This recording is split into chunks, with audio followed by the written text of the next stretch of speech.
Good morning, friends, and we are about to start our trek to Kedarnath. But, as goes the saying, morning shows the days, and today's morning shows lots and lots of vehicles parked at Sonpreg.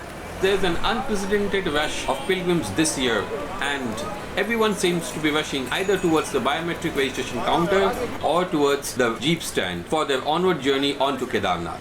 It is just 5:30 in the morning, and the small town of Sonpreg seems to have come to life. In fact, last night there were no accommodations available at Sonpreg, and people had to spend the night outside in the open, under the garages, sheds, or even in local shops. We had one job already sorted. As regards us, we had already done the biometric registration at the Haridwar station and realized how smart a move it was, as it definitely saved a couple of hours for us from waiting in the queue. However, as we had some luggage, we decided to hire a pony.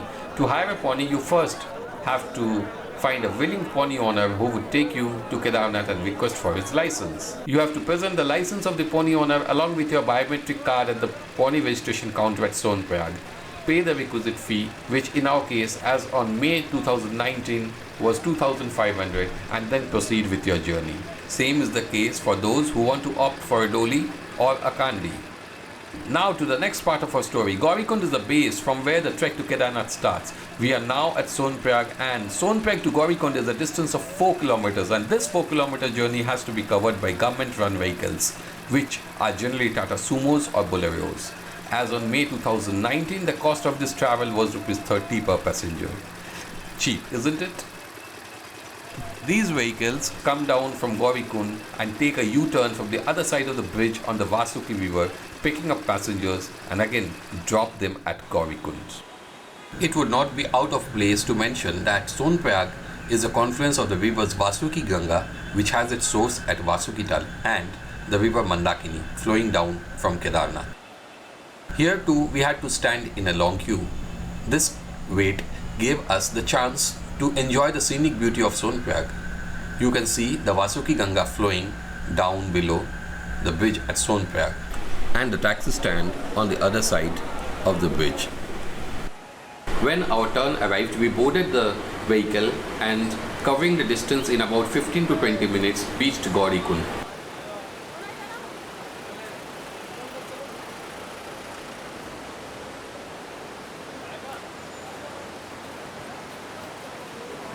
We have now reached Gaurikund, and our trek to Kedarnath starts from here. The billboard reminds us that Kedarnath is a distance of 16 kilometers from here on foot. Great, we are all geared up. The river Mandakini offers a lovely scenic beauty from this place. As we walk along, you can see the gorge of the river Mandakini and the roads above. It's a beautiful sight to see the water of the river Mandakini flowing at its full thrust towards Sonpreg.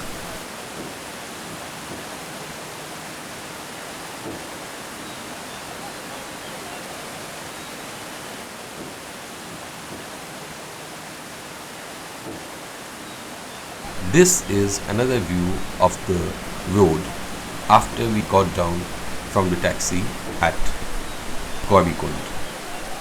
The scenic beauty of the road above, the gorge below, and the river Mandakini is just awe-inspiring. Gaurikund is a small town on the way to Kedarnath. This place has the famous Gauri Mata temple and a hot spring puddle.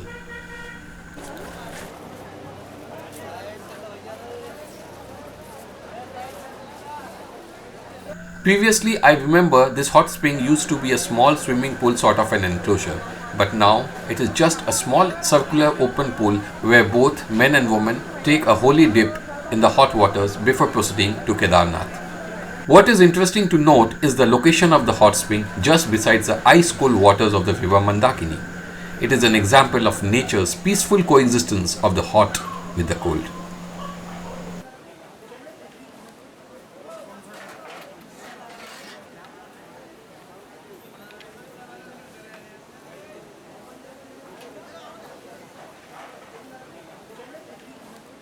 Right now, we are passing through the alleys of Rawal. This place is teeming with pilgrims, Pawnee, Kandi and Dandiwalas. If you have not taken any walking stick before, do not forget to take one here at Gaurikund. This is the time when shops, restaurants, dhabas and guest houses do brisk business. We are now moving towards the Gaurikund Ghoda Padav.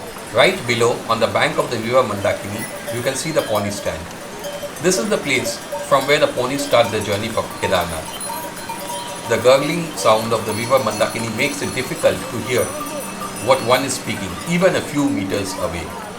Mid-May to June first week is peak season, and it was a mad rush out there. We craved for some space to move around at our own pace. But right now, that was not an option, and we were having to move at the crowd's pace, hoping for some free movement beyond the pony stand.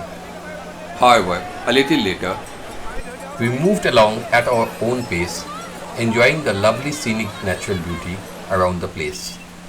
This waterfall caught our attention and did not miss my camera too. It was a sheer pleasure enjoying the view of the waterfall and the natural gorge of the river Mandakini.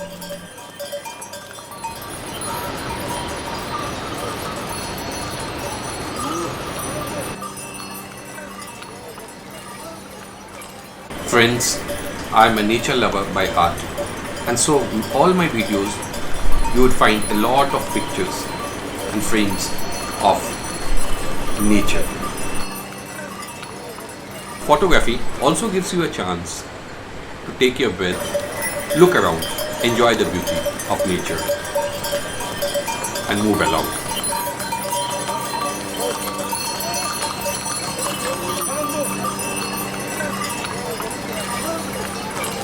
The trek in the initial stages is through forests of pine, fir and birch.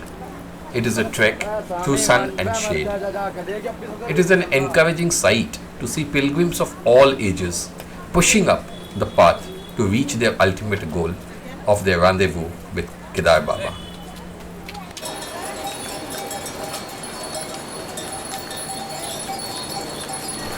The greenery all around, the lovely waterfalls coming down in cascades is a balm for the sore eyes. It is definitely worth spending some time enjoying the beauty of nature.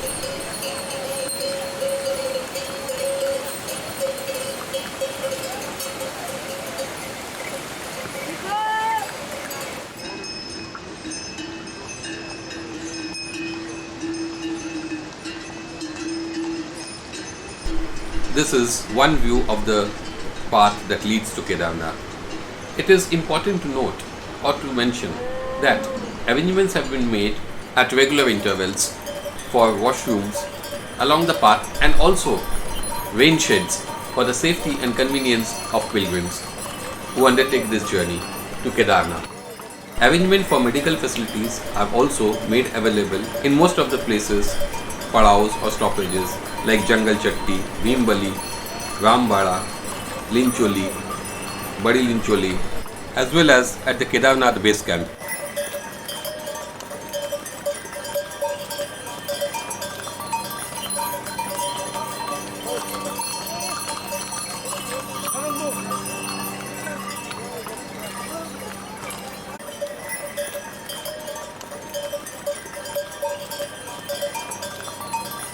It was just before Jungle Chatti that we got the first glimpse of the Kedarnath range of peaks. The sight of the snow-clad mountain filled our heart with pleasure and enthusiasm and boosted our resolve to reach the base of the Kedarnath range. For those who prefer walking, it is always a challenge. Negotiating the horses, the kandiwalas as well as the dandiwalas. At times, you find yourself in such a spot where it becomes difficult to understand which way to go. Photography also gives you a chance to take your breath, look around, enjoy the beauty of nature and move along. You know, the mantra of not getting tired on a long trek is to trek some distance, relax a little, enjoy the scenic beauty all around, conserve your energy and again trek along to reach your destination. The scenic beauty of the entire trek is simply mesmerizing. Abundant greenery all around, trees laden with moss and lichens and cascading waterfalls. Wow! Oh, what do we see? It seems as if those are bharals. You know, these bharals are popularly known as the blue sheep or Himalayan blue sheep. Very rare sight. These blue sheep seem to have separated from their herd and are moving around separately. We kept watching their mountaineering skills while we caught our breath.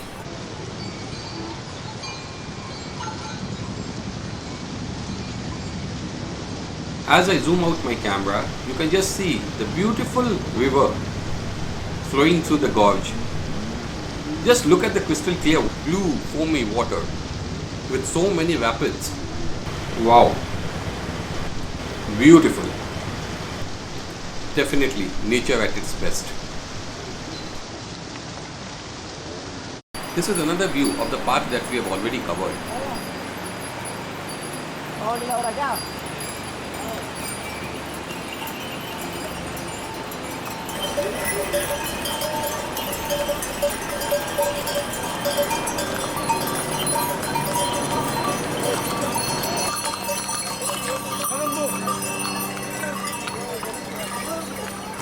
This is the emergency helipad before Jungle Chatti.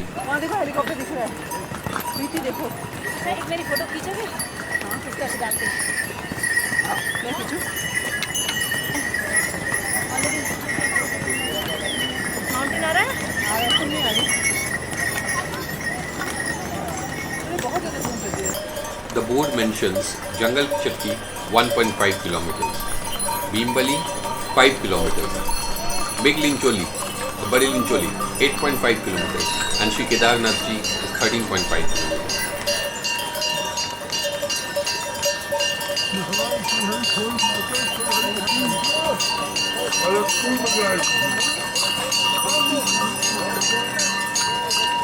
We passed by the Bhava Temple at Jungle Chatti and reached Jungle Chatti Padav or halt area.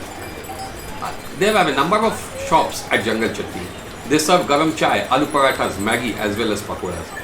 पर याद रहे, आप जितना ऊपर चलते जाओगे, Maggi के दाम उतने बढ़ते जाएंगे. The funniest parts are the misleading signboards placed randomly on the way.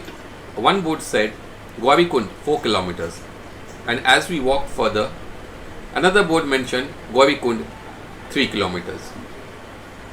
After talking to the locals, dhaba owners and other travelers, I realized that on this trek, ignorance is bliss, because the more I knew, the farther the destination seemed. We took a few snaps and all of a sudden, from a crisp sunny weather, the weather changed. We expected it to rain any moment, and yes, it did after we walked a few meters. The water in the waterfalls surged all of a sudden and spilled all over the road. The raincoats were out and the temperature dropped a few degrees. It was already windy, but now it was chilly too. Perfect weather to have a cup of hot, shimmering tea. Well, Bhimbali wasn't far away either. All we had to do was to just walk faster.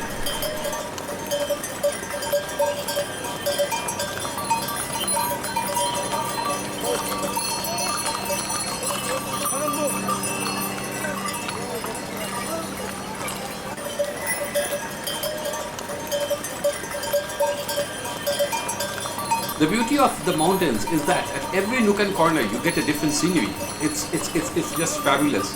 We have now reached Bhim, and a little beyond Bhim, the road forks out. The right fork takes you along the new bridge, which has been constructed on the river Mandakini after the calamity of 2013, while the left road moves along the same old route till Rambara and then crosses the river again onto the other side of the river. Both the roads, however, join after a certain point and move towards Kedarnath as a single road. Here on the left you can see the old road, and on the right you can see the new road. As regards us, we were following the old road till Rambara.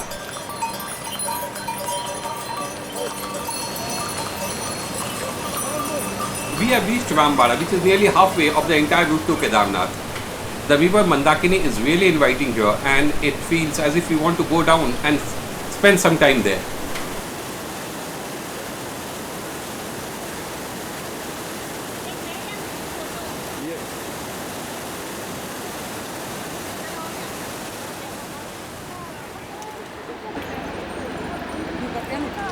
This is the old route from Gaurikund till Rambara. I have taken this snap after crossing over the bridge to the other side and on the new route. As we start from Gaurikund, we walk along the old route only, which comes till Rambara and then crosses over to the other side of the river Mandakini and joins the new route. As you can see, the old road has been washed off after this point. Jai Bhole Baba ki, Jai Kedarnath. The road from Rambara till Lincholi is a pretty steep climb and is a test of one's strength, patience and stamina. In a pretty short distance, you cover a considerable height. Thereafter, you have to cross a number of seasonal glaciers before you reach Lincholi.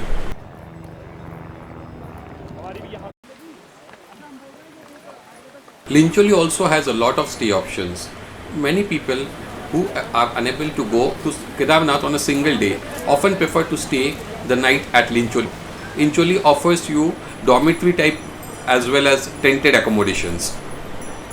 These accommodations are actually the accommodations provided by GMVN, and they also have food facilities.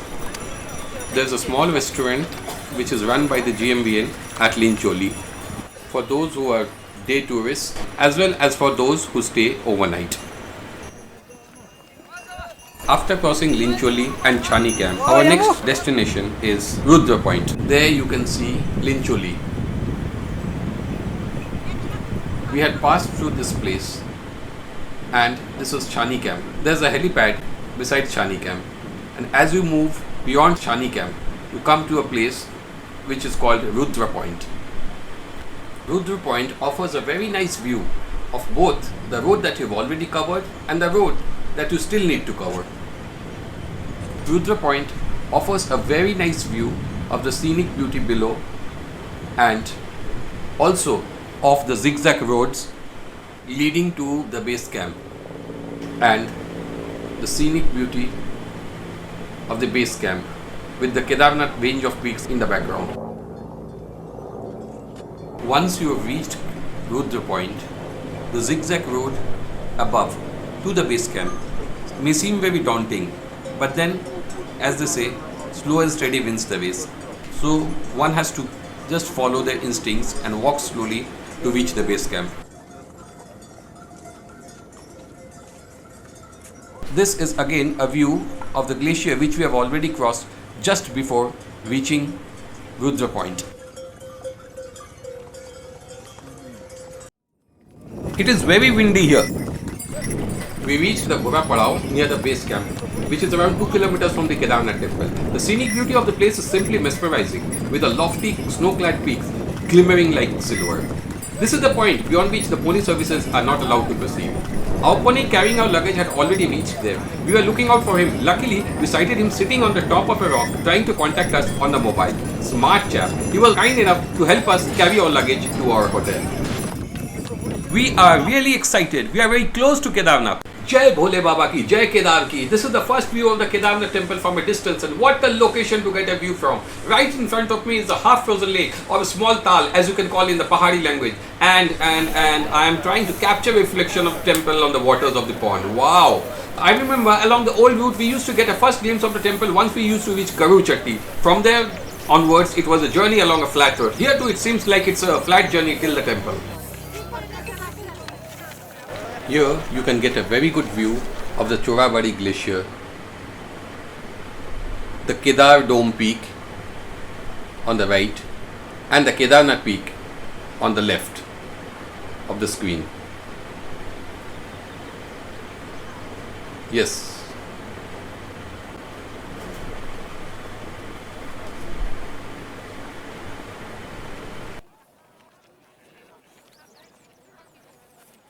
This is the Kedarnath Peak.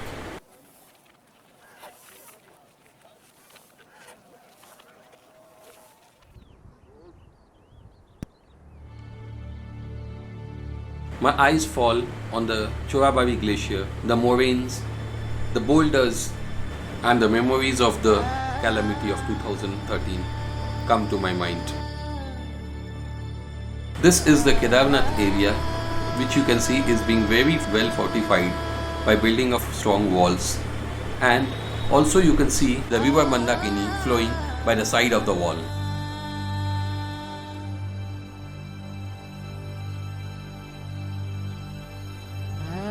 This is the remnant of the old route across the river Mandakini. Once a path buzzing and teeming with activity, this road wears a deserted look today. It is strewn with rocks and boulders all around and is a mute testimony to the catastrophe of 2013. Reportedly, the Kedarnath Valley was the worst hit by the flood, which left behind a death toll of more than 5,000. Uttarakhand received an unusual amount of rainfall between June 13 and 17, 2013. It rained incessantly and pilgrims and devotees were caught unawares. In the early hours of the fateful day of June 17, the Chorabari Glacier had melted and swelled the Chorabari Lake to a point where it broke the embankment and the entire lake emptied itself into the Mandakini River.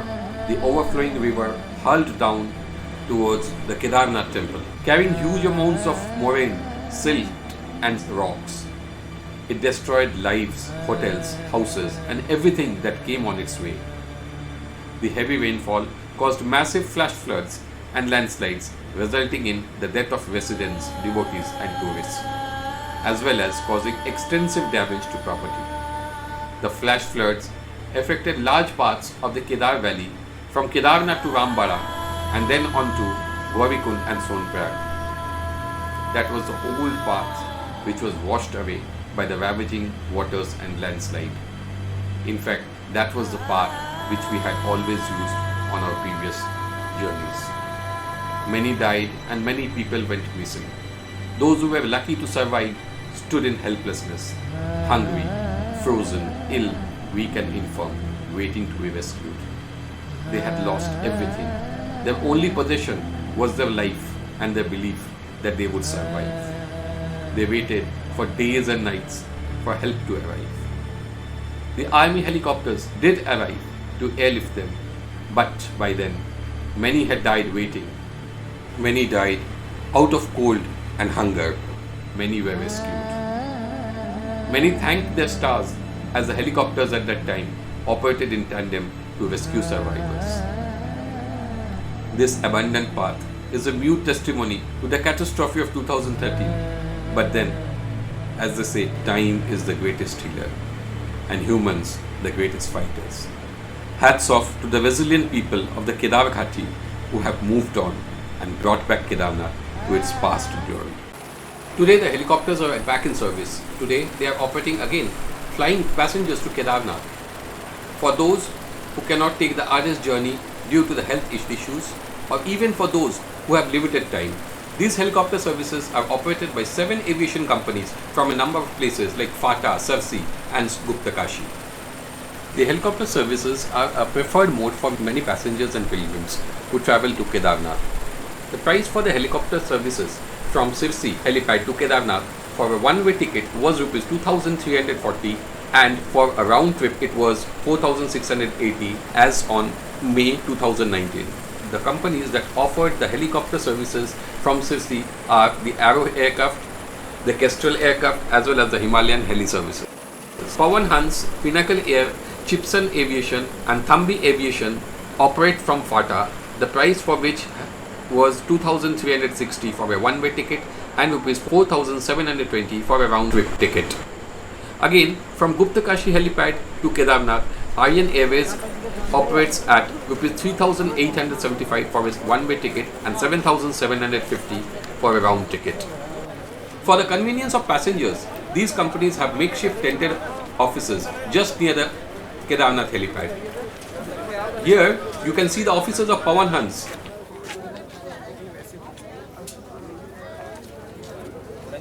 UT Air,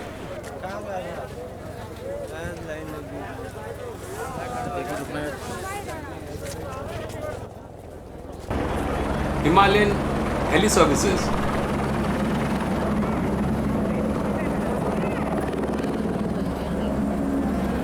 Arrow Air Services,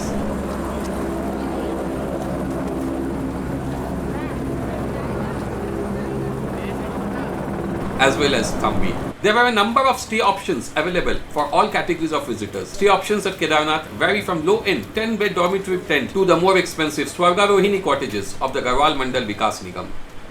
These are the dormitory tents. The cheapest dormitories cost rupees 300 per person per bed. These tents have no geyser facilities and one has to use the common toilets. The more expensive and comfortable Swargarohini cottages of the Rawal Mandal Vikas Nigam have huts and family suites. As on May 19, the family suites cost rupees 6,000 and a dormitory with attached toilet cost rupees 990 per person. However, the downside of the stay here is that these tents and cottages are about 1.5 to 2 kilometers away from the main temple, and if you want to visit the temple even once, you have to walk 2 kilometers one way into 2, that is 4 kilometers each time. Secondly, you do not have any low-cost eateries or bhojanalayas near these accommodations. The Annapurna restaurant adjacent to the Swargarohini cottages, which of course is very neat and clean and hygienic, is the only option. However, the cost of the food is again a little on the upper side, so one should use one's discretion and budget constraints while selecting the accommodation. As you walk towards the temple, on the right side, on top of the hill, you can see the Bhava temple. This temple is dedicated to Bhava, the fierce manifestation of Lord Shiva associated with destruction and devastation. Bhava is the Kshetrapal or the protector of the Kedarnath temple as well as the entire Kedar valley when the temple remains closed. A little further you come across a bridge. One has to cross this bridge on the river Saraswati to reach the temple. On the left of the bridge is the Prayag or the confluence of the river Saraswati and the river Mandakini and the newly constructed ghats. We now walk towards the temple and wow, Jai Bhole Baba ki, Jai Kedarnath ki. Just the sight of the temple fills one's heart with joy and reverence. The pain and discomfiture of walking this long distance simply seems to vanish. Yes, we have reached.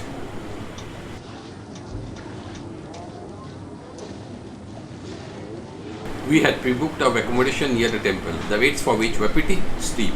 But then, just the thought of staying near the temple and imbibing the positive vibes of the temple and the Lord was inspiration enough to choose the accommodation location. As evening approached, the illumination of the temple against the backdrop of the Kedarnath range of peaks felt surreal, and the chants of Jai Baba Kedarnath Ki, in sync with the ringing temple bells at the time of Aarti, were moments of sublime bliss and complete surrender to the faith of the Lord. Friends, we stayed at Kedarnath for another night and also explored the popular Modi cave. So I would be making another video comprising of the Aarti at the Kedarnath temple along with my visit to the Modi cave.